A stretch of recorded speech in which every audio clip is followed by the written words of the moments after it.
स्वागत है आपका एक बार फिर अपने प्रवेशिका संस्कृत व्याकरण की यूट्यूब चैनल पे। और आज मैं कक्षा में लेकर के आया हूँ आपके लिए बहुत ही शानदार सा, बहुत ही बड़ा सा और बहुत ही हार्ड है, लेकिन इसको हम सरल बाद में कर लेंगे, समझ लेंगे, कोशिश करेंगे। थोड़ी आप करना, थोड़ी मैं करता हूँ। मैं कोशिश करूंगा आपको इजी वे में इसको समझाने की, कि सरल से सरल मेथड में मैं आपको इसको समझा सकूं। तो आज का सूत्र है अपना, पहले तो हम इसको बोलना सीखते हैं कि कैसे बोलेंगे। हलंगया भव्यो दीर्घात श्रुतिसी अप्रक्तम हल। इस तरह से इस सूत्र को हम बोलेंगे। ये सूत्र हमारे लिए एक तरह से मोस्ट भी है। इसे हम मोस्ट क्यों कह सकते हैं? क्योंकि ये परीक्षा में आ सकता है। हर वर्ष परीक्षा में एक ना एक सूत्र हमारे लिए जरूर आता है जिसे पूरा लिखना होता है।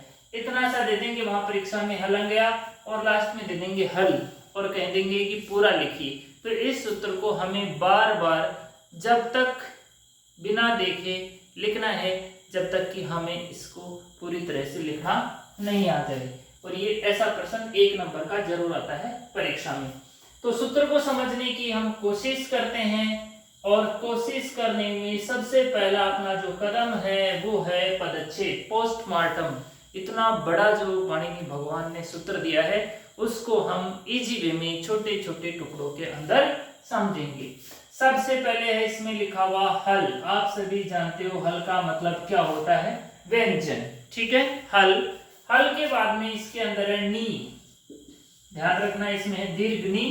उसके बाद में है आप, हलंगया भव्यो हल नी आप व्यो को हम इस तरह से साथ ही लिख देंगे इनके। ठीक है, फिर उसके बाद में है दीर्घात, यहां तक दीर्घात आ गया। फिर है सु ती सी, ये 3 वर्ण अलग अलग है, सु ती सी। और यहाँ पे से में से अप्रक्तम निकल जाएगा, अप्रक्त संज्ञा होगी, अप्रक्तम हल। इस तरह से ये सूत्र का हमने पदच्छेद किया है। हल नी आभ्यो दीर्घात सुतीसी अप्रक्तम हल। सूत्र से हमारे को कुछ भी समझ में नहीं आ रहा है, इसलिए हम इसकी वृत्ति पढ़ते हैं कि आखिर बीमारी है क्या चीज। देखो इसकी वृत्ति में लिखा हुआ है हलंतात परम दीर्घो यौ नी आपो तदंतात च परम सुतिसी इति एदत् प्रक्तम हल लुप्यते। देखो अब ये सूत्र क्या कर रहा है कि हलंता, ऐसे शब्द जिनके अंत में हल हो, ऐसे शब्द जिनके अंत में क्या हो? हल हो। ठीक है, दीर्घ हो वो शब्द जो दीर्घांत हो, उसके बाद में नी हो या फिर आप हो। और नी और आप से मतलब है कि बड़ी ई और बड़ा। अगर ऐसे शब्द जिनके अंत में हल हो या फिर दीर्घ अक्षर हो, कोई नी हो, आप हो, ठीक है, तो वहां पर तदंतात परम और उनके बाद में इन शर्तों के बाद में सु ती और सी, ये 3 प्रत्यय होते हैं। तो सु तो अपन कहते ही हैं प्रथमा एकवचन में, ती और सी और प्रत्यय होते हैं। तो ये हमारे काम के नहीं, ये हमारे काम का है कि सु प्रत्यय या ती प्रत्यय या सी प्रत्यय होता है एतद अप्रक्तम, और इन तीनों की कौन सी संज्ञा हो जाती है? अप्रक्त संज्ञा।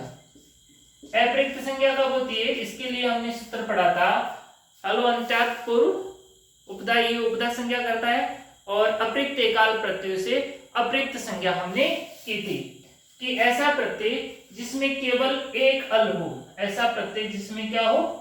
एक अल, मतलब एक ही वर्ण बचता हो। जैसे सु में से स बचेगा, ती में से त, सी में से स। तो इस तरह से अगर इनमें से एक एक वर्ण बचता है तो वहां पे अप्रक्त संज्ञा होती है। तो जिनकी अप्रक्त संज्ञा होती है उस हल का क्या हो जाता है? लोप। इन हलों का लोप हो जाता है। कौन से सूत्र से? हलंगया भव्यो दीर्घात सुतिस्य प्रक्तम हल। और इस तरह से हम इस सूत्र का यहाँ पर अर्थ लिख सकते हैं। क्या अर्थ लिख सकते हैं इसका? कि हल, दीर्घ, नी, आप, अंत वाले शब्दों में अप्रयुक्त संज्ञक सु, ती, सी प्रत्यय के हल का लोप होगा। ऐसे प्रत्यय का लोप हो जाएगा जिसकी अप्रयुक्त संज्ञा होती है। कब होगा? या तो वो शब्द हलंत हो, ठीक है। इसका मैं आपको उदाहरण देके बता देता हूं यहाँ पे किस तरह से। जैसे हम सखी शब्द से समझ रहे हैं, तो जब सखी प्लस सु प्रत्यय होगा तो अनंग सो से अनंग आदेश होकर के ये बनेगा सखन प्लस स का सु का स बचेगा। अब इस स का एक हल तो इसकी अप्रयुक्त संज्ञा हो जाएगी, और यहाँ पे हलंत शब्द है तो इस तरह से इस स का हलंत शब्द होने के कारण क्या हो जाएगा? लोप हो जाएगा, और यहाँ पर केवल शखन बचेगा। ठीक है, ये इस सूत्र का अर्थ हुआ कि या तो हल अंत में हो, या फिर दीर्घ हो, या फिर नी का ई हो, या आपका आ हो, तो वहां पर अगर सु, ती और सी प्रत्यय होते हैं और ये एक अल में होते हैं और इनकी अप्रयुक्त संज्ञा होती है, तो इनका क्या हो जाता है? लोप। ठीक है, तो ये सूत्र था अपना आज की कक्षा में कि हलंग्या बभ्यो दीर्घा सुति सी प्रथम हल, हल नी आभ्यो दीर्घा सुति सी अप्रथम हल, हलंतात ऐसे शब्द जिसके अंत में हल हो, परम दीर्घ हो और दीर्घांत शब्द हो, या फिर नी अंत शब्द हो, या आप अंत शब्द हो, तदंतात यदि उनके बाद में परम ये बाद में सु, ती, सी इन प्रत्ययों में से कोई सा भी, इति, एतद यानी इनमें से कोई सा भी अप्रथम और इनकी अप्रयुक्त संज्ञा होती है, तो उसके हल का क्या हो जाता है? यहाँ पर लोप हो जाता है। तो आज की कक्षा में हम पढ़े हलंग्या बभ्यो दीर्घा सुति से प्रथम हल। आई होप, मुझे आशा है आप अच्छे से इसको समझ गए होंगे। धन्यवाद।